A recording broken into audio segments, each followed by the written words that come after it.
ਕਰਮੋ ਨੇ ਗੜਵੇ ਵਿੱਚ ਲੱਸੀ ਪੁਆਈ ਤੇ ਫਿਰ ਅੱਧਿਓਂ ਵੀ ਬਹੁਤੇ ਖਾਲੀ ਗੜਵੇ ਨੂੰ ਵੇਂਦੀ ਹੋਈ ਆਖਣ ਲੱਗੀ, ਅੱਜ ਵੱਡੀ ਸਰਦਾਰਨੀ ਨਹੀਂ ਦਿਸੀ, ਕਿਤੇ ਸੁੱਖ ਨਾਲ ਰਾਜੀ ਤੇ ਹੈ। ਸਰਦਾਰਨੀ ਨਿਹਾਲ ਕੌਰ ਹੁਣੇ ਘੜੀ ਕੁ ਪਹਿਲਾਂ ਚੌਂਕੇ ਵਿੱਚ ਆਈ ਸੀ। ਚੁੱਲ੍ਹੇ ਉੱਤੇ ਰਿੱਝਦੀ ਖੇਰ ਹੇਠਾਂ ਅੱਗ ਦਾ ਭਾਂਬੜ ਵੇਖ ਕੇ ਉਸ ਲੱਕੜਾਂ ਪਿਛਾਂਹ ਖਿੱਚ ਦਿੱਤੀਆਂ ਸਨ। ਵੀਰੋ ਕੁੜੀਏ, ਖੀਰਾਂ ਕਦੇ ਐਡੀ ਅੱਗ 'ਤੇ ਵੀ ਰਿੱਝਦੀਆਂ ਨੇ? ਖੀਰਾਂ ਹੇਠਾਂ ਡਾਢੀ ਮੱਠੀ ਅੱਗ ਬਾਲੀ ਦੀ ਹੈ, ਉਸਨੇ ਆਖਿਆ ਸੀ ਤੇ ਫਿਰ ਚੁੱਲ੍ਹੇ ਦੇ ਕੋਲ ਲੱਕੜ ਦੀ ਪਟੜੀ ਡਾਹ ਕੇ ਉਹ ਪਟੜੀ ਉੱਤੇ ਬਹਿੰਦੀ ਖੀਰ ਦੇ ਪਤੀਲੇ ਵਿੱਚ ਕੜਛੀ ਫੇਰਨ ਲੱਗ ਪਈ ਸੀ। ਸਵੇਰੇ ਦਹੀਂ ਦੀ ਚਾਟੀ ਉਸਨੇ ਆਪ ਰਿੜਕੀ ਸੀ, ਪਰ ਲੱਸੀ ਪੁਣਦੀ ਨੇ ਵੀਰੋ ਨੂੰ ਆਖਿਆ ਸੀ ਕਿ ਉਹ ਹੁਣ ਘੜੀ ਕੁ ਆਰਾਮ ਕਰੇਗੀ। ਜਿਹੜਾ ਵੀ ਕੰਮੀ ਕਮੀਣ ਆਵੇ ਵੀਰੋ ਉਸਨੂੰ ਲੱਸੀ ਦੇ ਦੇਵੇ। ਸ਼ਾਇਦ ਹੋਰਨਾਂ ਕੰਮੀਆਂ ਨੇ ਵੀ ਲੱਸੀ ਲੈਣ ਲੱਗਿਆ ਇਹ ਗੱਲ ਪੁੱਛੀ ਹੋਵੇਗੀ, ਪਰ ਨਿਹਾਲ ਕੌਰ ਨੂੰ ਪਤਾ ਨਹੀਂ। ਉਹ ਅੰਦਰਲੇ ਕਮਰੇ ਵਿੱਚ ਸੀ, ਪਰ ਇਸ ਵੇਲੇ ਜਦੋਂ ਉਹ ਚੌਂਕੇ ਵਿੱਚ ਬੈਠੀ ਹੋਈ ਸੀ ਤਾਂ ਦਹਿਲੀਜ਼ਾਂ ਤੋਂ ਬਾਹਰ ਬੈਠੀ ਹੋਈ ਕਰਮੋ ਦੀ ਆਵਾਜ਼ ਉਸਨੇ ਆਪ ਸੁਣੀ। ਰਾਜੀ ਆਂ ਕਰਮੋ, ਤੂੰ ਰਾਜੀ ਐਂ? ਨਿਹਾਲ ਕੌਰ ਨੇ ਅੰਦਰੋਂ ਆਵਾਜ਼ ਦਿੱਤੀ।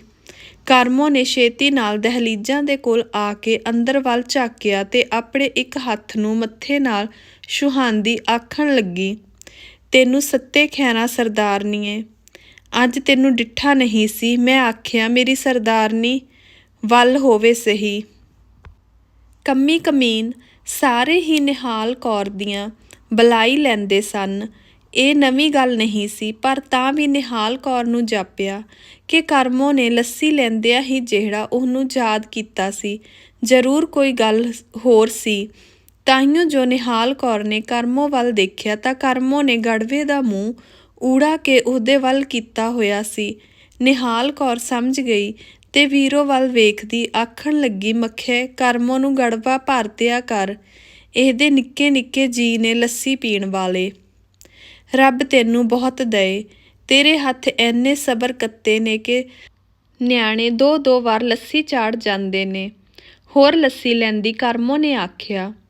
ਤੇ ਭਾਵੇਂ ਇਸ ਵੇਲੇ ਉਸ ਨੂੰ ਲੱਸੀ ਦੇਂਦੇ ਹੱਥ ਵੀਰੋ ਦੇ ਸਨ, ਪਰ ਕਰਮੋ ਜੋ ਕੁਝ ਆਖਦੀ ਪਈ ਸੀ ਉਹ ਨਿਹਾਲ ਕੌਰ ਦੇ ਹੱਥਾਂ ਨੂੰ ਆਖਦੀ ਪਈ ਸੀ। ਕਰਮੋ ਚਲੀ ਗਈ ਤਾਂ ਨਿਹਾਲ ਕੌਰ ਨੂੰ ਉਹਦੀਆਂ ਅਸੀਸਾਂ ਭੁੱਲ ਗਈਆਂ। ਸਿਰਫ ਉਸ ਦਾ ਆਖਿਆ ਹੋਇਆ ਇੱਕੋ ਲਫ਼ਜ਼ ਚੇਤੇ ਰਹਿ ਗਿਆ, ਵੱਡੀ ਸਰਦਾਰਨੀ।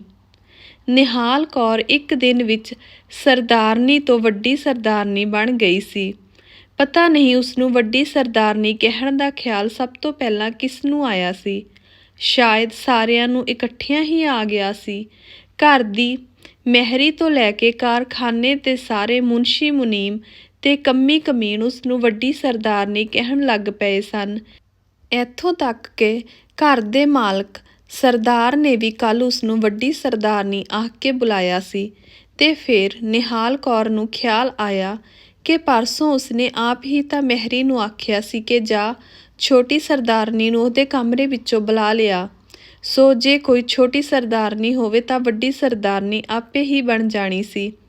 ਨਿਹਾਲ ਕੌਰ ਨੂੰ ਖਿਆਲ ਆਇਆ ਤੇ ਫਿਰ ਕਿੰਨੇ ਹੀ ਖਿਆਲ ਨਿੱਕੇ ਨਿੱਕੇ ਚੌਲਾਂ ਵਾਂਗ ਉਹਦੇ ਮਨ ਦੇ ਦੁੱਧ ਵਿੱਚ ਰਿੱਝਣ ਲੱਗ ਪਏ।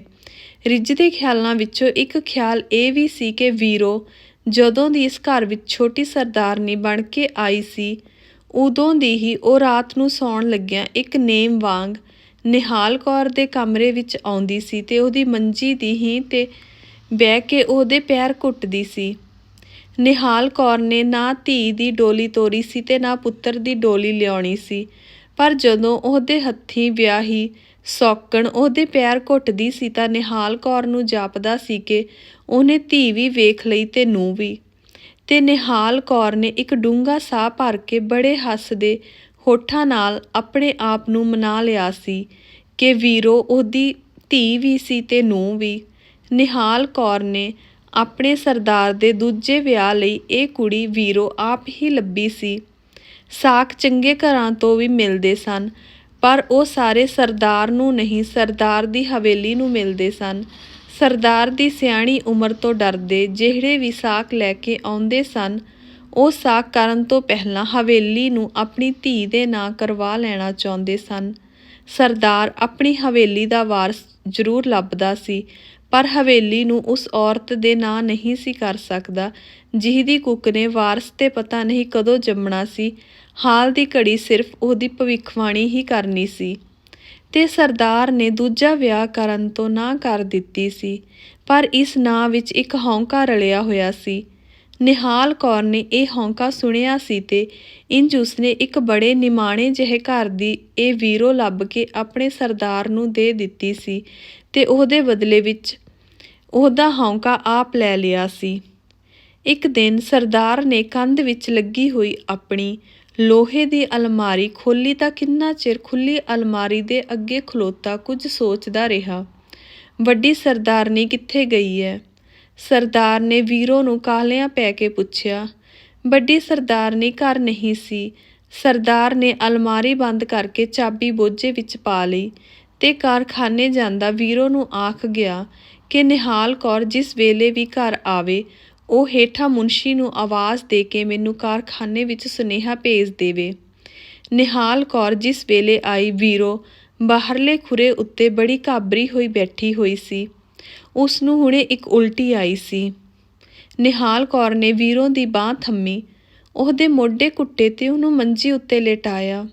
ਪਰ ਵੀਰੋ ਨੇ ਕੰਬਦੇ ਪੈਰ ਮੰਜੀ ਤੋਂ ਥੱਲੇ ਲਾਹੇ ਤੇ ਉੜ ਕੇ ਨਿਹਾਲ ਕੌਰ ਦੇ ਪੈਰ ਫੜ ਲਏ। ਸਰਦਾਰਨੀ, ਤੂੰ ਮੈਨੂੰ ਇੱਕ ਦਿਨ ਆਖਿਆ ਸੀ ਕਿ ਮੈਂ ਤੇਰੀ ਧੀ ਵੀ ਹਾਂ ਤੇ ਨੂੰਹ ਵੀ। ਅੱਜ ਮੈਨੂੰ ਭਾਵੇਂ ਆਪਣੀ ਧੀ ਸਮਝ ਕੇ ਬਚਾ ਲੈ, ਭਾਵੇਂ ਨੂੰਹ ਸਮਝ ਕੇ। ਵੀਰੋ ਵਿਲਕ ਉੱਠੀ ਤੇ ਵਿਲਕਦੀ ਵੀਰੋ ਨੇ ਨਿਹਾਲ ਕੌਰ ਨੂੰ ਦੱਸਿਆ ਕਿ ਪਿੱਛੇ ਜਦੋਂ ਉਹਦਾ ਭਰਾ ਉਹਨੂੰ ਮਿਲਣ ਆਇਆ ਸੀ ਤਾਂ ਉਹਦੇ ਭਰਾ ਨੂੰ ਪੈਸਿਆਂ ਦੀ ਡਾਢੀ ਲੋੜ ਸੀ। ਵੀਰੋ ਨੇ ਉਸਨੂੰ ਕੁਝ ਪੈਸੇ ਵੀ ਦਿੱਤੇ ਸਨ, ਪਰ ਪੈਸੇ ਉਹਦੇ ਕੋਲ ਬੜੇ ਥੋੜ੍ਹੇ ਸਨ। ਇਸ ਲਈ ਉਸਨੇ ਸਰਦਾਰ ਦੇ ਬੋਝੇ ਵਿੱਚੋਂ ਅਲਮਾਰੀ ਦੀ ਚਾਬੀ ਚੁਰਾ ਕੇ ਲੋਹੇ ਦੀ ਅਲਮਾਰੀ ਖੋਲ੍ਹੀ ਸੀ ਤੇ ਅਲਮਾਰੀ ਵਿੱਚੋਂ ਚਾਂਦੀ ਦੇ ਭਾਂਡੇ ਕੱਢ ਕੇ ਆਪਣੇ ਭਰਾ ਨੂੰ ਦੇ ਦਿੱਤੇ ਸਨ। ਇਹ ਤੇਰਾ ਆਪਣਾ ਘਰ ਹੈ ਵੀਰੋ, ਜੇ ਤੂੰ ਆਪਣੇ ਘਰ ਨੂੰ ਆਪਣੇ ਹੱਥੀਂ ਉਜਾੜੇਂਗੀ। ਗੱਲ ਅਜੇ ਨਿਹਾਲ ਕੌਰ ਦੇ ਮੂੰਹ ਵਿੱਚ ਸੀ। ਵੀਰੋ ਤਮਕ ਉੱਠੀ। ਇਹ ਘਰ ਨਾ ਮੈਨੂੰ ਕਦੇ ਆਪਣਾ ਲੱਗਾ ਏ ਨਾ ਲੱਗਣਾ ਏ, ਪਰ ਇਹ ਮੈਂ ਤੇਰੇ ਨਾਲ ਇਕਰਾਰ ਕਰਨੀ ਆ ਸਰਦਾਰਨੀ ਕਿ ਅੱਗੋਂ ਮੈਂ ਕਦੀ ਇਸ ਘਰ ਦੀ ਕੋਈ ਚੀਜ਼ ਕਿਸੇ ਨੂੰ ਨਹੀਂ ਦਿਆਂਗੀ। ਮੈਂ ਉਸ ਦਿਨ ਵੀ ਗਲਤੀ ਕੀਤੀ ਸੀ, ਐਵੇਂ ਕਰ ਬੈਠੀ, ਪਿੱਛੋਂ ਪਛਤਾ ਗਈ ਸਾਂ। ਤੈਨੂੰ ਪਤਾ ਏ ਮੇਰਾ ਵਿਆਹ ਕਰਨ ਲੱਗਿਆ ਮੇਰੇ ਪਿਓ ਨੇ ਮੇਰੇ ਭਰਾ ਦੇ ਕਾਰੋਬਾਰ ਦਾ ਵਾਸਤਾ ਪਾ ਕੇ ਤੇਰੇ ਕੋਲੋਂ 2000 ਰੁਪਇਆ ਮੰਗਿਆ ਸੀ। ਤੂੰ 2000 ਰੁਪਇਆ ਦੇ ਦਿੱਤਾ। ਮੇਰੇ ਪਿਓ ਨੇ ਵਿਆਹ ਕਰ ਦਿੱਤਾ। ਮੈਨੂੰ ਵੇਚਣ ਵਿੱਚ ਕੀ ਕਸਰ ਰਹਿ ਗਈ? 2000 ਪਿੱਛੇ ਮੈਨੂੰ ਇਸ ਬੁੱਢੇ ਸਰਦਾਰ ਦੇ ਪੱਲੇ ਪਾ ਦਿੱਤਾ। ਮੇਰੇ ਪਿਓ ਤੇ ਭਰਾ ਕਾਹਦੇ ਸਕੇ ਨੇ? ਮੈਂ ਕਿਸੇ ਦਾ ਘਰ ਉਜਾੜ ਕੇ ਉਹਨਾਂ ਦਾ ਘਰ ਕਿਉਂ ਭਰਾਂ? ਵੀਰੋ, ਨਿਹਾਲ ਕੌਰ ਤ੍ਰਬਕ ਕੇ ਵੀਰੋ ਦੇ ਮੂੰਹ ਵੱਲ ਵੇਖਣ ਲੱਗ ਪਈ। ਨਿਹਾਲ ਕੌਰ ਨੇ ਵੀਰੋ ਦੀ ਲਾਜ ਰੱਖ ਲਈ। ਸਰਦਾਰ ਨੂੰ ਕਹਿ ਦਿੱਤਾ ਕਿ ਅਲਮਾਰੀ ਵਿੱਚ ਪਏ ਹੋਏ ਚਾਂਦੀ ਦੇ ਭਾਂਡੇ ਬੜੇ ਪੁਰਾਣੇ ਢੰਗ ਦੇ ਸਨ। ਉਹਨੇ ਉਹ ਭਾਂਡੇ ਕੱਢ ਕੇ ਤੇ ਕੁਝ ਚਾਂਦੀ ਆਪਣੇ ਕੋਲੋਂ ਪਾ ਕੇ ਸੁਨਿਆਰੇ ਨੂੰ ਨਵੇਂ ਭਾਂਡੇ ਘੜਨੇ ਦਿੱਤੇ ਹੋਏ ਸਨ। ਸਰਦਾਰ ਦਾ ਫਿਕਰ ਮੁੱਕ ਗਿਆ। ਪਰ ਨਿਹਾਲ ਕੌਰ ਜਦੋਂ ਵੀ ਵੀਰੋ ਦੇ ਮੂੰਹ ਵੱਲ ਵੇਖਦੀ ਉਹਦੇ ਮਨ ਵਿੱਚ ਇੱਕ ਫਿਕਰ ਛਿੜ ਪੈਂਦਾ। ਵੀਰੋ ਦੀਆਂ ਕਾਲੀਆਂ ਭੌਰੀਆਂ ਵਰਗੀਆਂ ਅੱਖੀਆਂ ਸਨ। ਰੰਗ ਜਰਾ ਸੌਲਾ ਸੀ, ਪਰ ਸੌਲੇ ਰੰਗ ਵਿੱਚ ਜਵਾਨੀ ਪੀੜੇ ਆਟੇ ਵਾਂਗ ਗੁੱਝੀ ਹੋਈ ਸੀ। ਉਹਦੀਆਂ ਬਾਹਾਂ ਵੇਲਣਿਆਂ ਵਾਂਗ ਗੋਲ ਤੇ ਪੀਡੀਆਂ ਸਨ।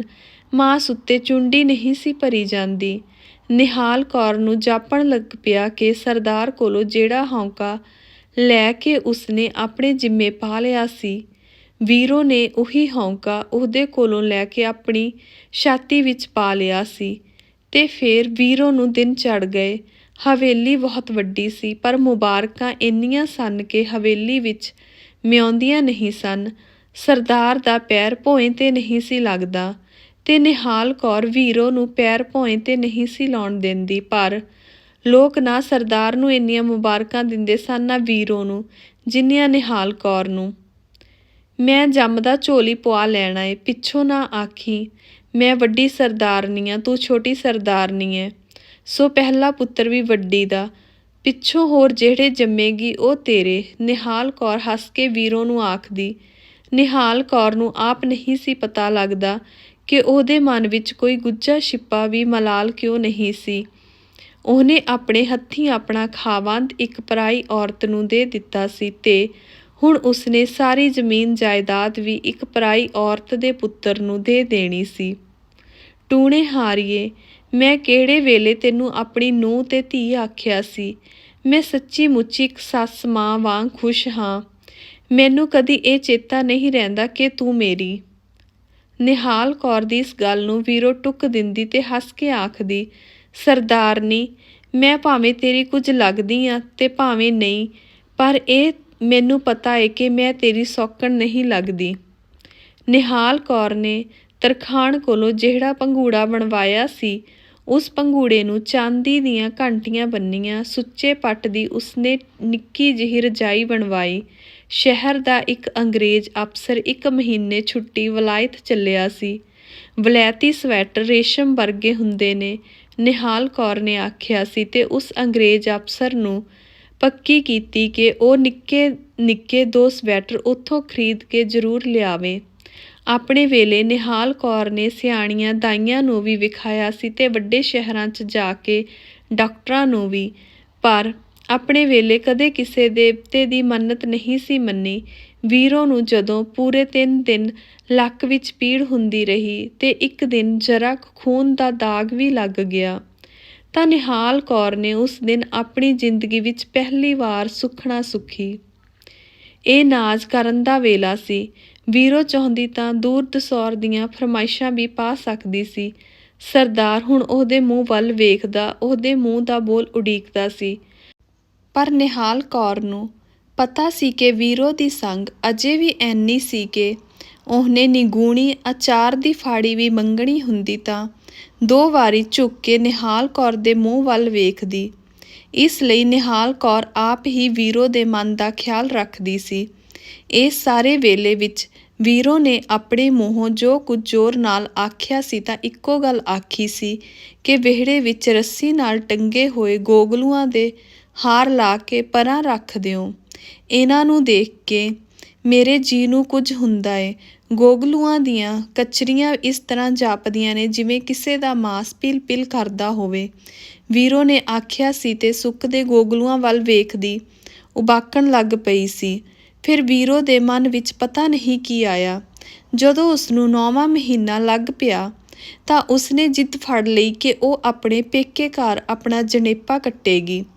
ਸਰਦਾਰ ਉਹਦੀ ਜਿੱਦ ਨਹੀਂ ਸੀ ਮੰਨਦਾ। ਨਿਹਾਲ ਕੌਰ ਉਹਦੇ ਵਾਸਤੇ ਪਾਂਦੀ ਸੀ, ਪਰ ਵੀਰੋ ਨੇ ਇੱਕੋ ਹੀ ਹੱਠ ਫੜ ਲਿਆ ਸੀ ਕਿ ਉਹਦੇ ਪਿੰਡ ਇੱਕ ਬੁੱਢੀ ਦਾਈ ਬੜੀ ਸਿਆਣੀ ਐ, ਉਹਨੂੰ ਸਿਰਫ ਉਸੇ ਦਾਈ ਉੱਤੇ ਐਤਵਾਰ ਹੈ, ਹੋਰ ਕਿਸੇ ਉੱਤੇ ਨਹੀਂ, ਤੇ ਉਸ ਨੂੰ ਯਕੀਨ ਹੈ ਕਿ ਜੇ ਉਹ ਇੱਥੇ ਰਹੀ ਤਾਂ ਸ਼ਹਿਰੀ ਡਾਕਟਰਨੀਆਂ ਦੇ ਹੱਥੋਂ ਜ਼ਰੂਰ ਮਰ ਜਾਏਗੀ।